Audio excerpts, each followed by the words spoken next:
Assalamualaikum warahmatullahi wabarakatuh. Saudara-saudaraku sebangsa setanah air yang kami cintai, yang kami muliakan dimanapun Anda berada, terima kasih banyak atas kesetiaan saudara-saudaraku semua. Bagi saudara-saudaraku yang belum mendukung channel kami, silahkan tekan tombol like, comment, share, and subscribe. Dan bagi saudara-saudara kami yang mau berbelanja, di kolom deskripsi banyak sekali produk-produk yang kami tawarkan. Silahkan diklik, siapa tahu Anda, saudara-saudaraku semua membutuhkannya.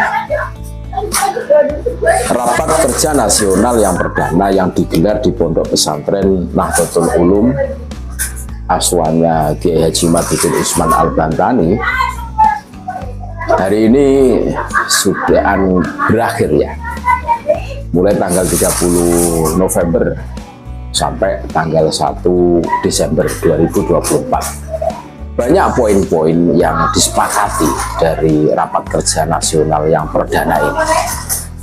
Ini membuat Kabid Dobolowi ini ketar-ketir, saudara-saudaraku.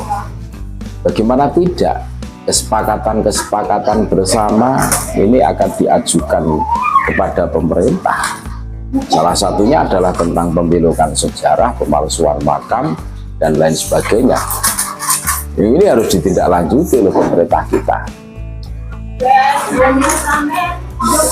Jangan sampai semuanya terlambat, dan kita harus bangkit.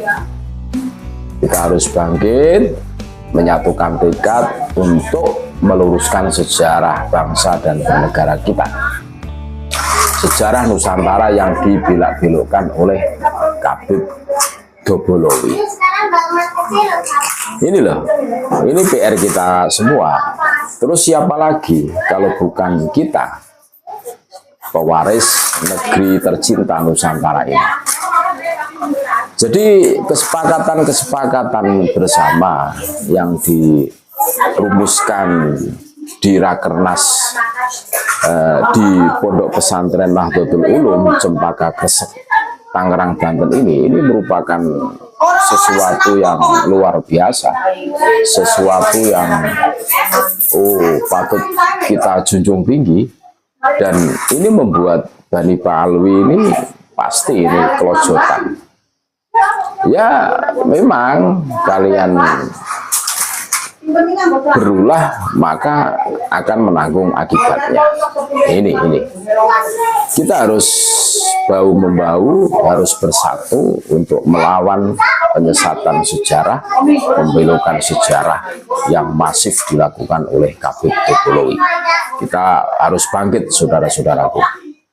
Kita dengarkan bagaimana rumusan-rumusan yang disepakati di Rakernas yang perdana di Pondok Pesantren Nahdlatul Ulum Cempaka Gresik, Kabupaten Tangerang, Banten, Aswanya Kiai Haji Madudin Usman Al-Bantani. Ini yang membacakan adalah Kiai Mubarok, Ketua PWI LS Jawa Tengah. Menarik, sekaligus beliau adalah wakil Tanfidiyah PWNU Jawa Tengah. Wah, menarik ini, kita dengarkan bareng-bareng. Dari hasil rapat rekomendasi yang pertama saya bacakan, yaitu satu, menjamin pemerintah agar bisa menjamin kegiatan keagamaan, sosial kemasyarakatan, dan kemanusiaan. Tidak ada satu pihak manapun dan atau siapapun melakukan tekanan dan larangan yang dilakukan oleh organisasi perjuangan Wali Songo, Laskar Sabilillah, dimanapun dan kapanpun di wilayah negara kedaulatan Republik Indonesia. Yang kedua, mendesak kepada pemerintah untuk melakukan tindakan hukum terhadap kelompok organisasi perorangan, khususnya para habaib yang melakukan pembelokan sejarah kebangsaan Indonesia. Ketiga, mendesak pemerintah melalui perangkat hukum melakukan tindakan hukum yang tegas terhadap siapapun yang melakukan provokasi, merendahkan harkat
Mubarak, kemudian sekretaris Bapak Muhadi Esa, anggota Ahmad Riyad Mustafa. Kemudian kesimpulan yang kedua adalah komisi organisasi. Seluruh peserta rapat pleno setuju menerima rapat kerja komisi organisasi, mengeluarkan peraturan organisasi berdasarkan hasil rapat kerja PWI 1, PWI LS yang pertama, rincian rekomendasi terlampir.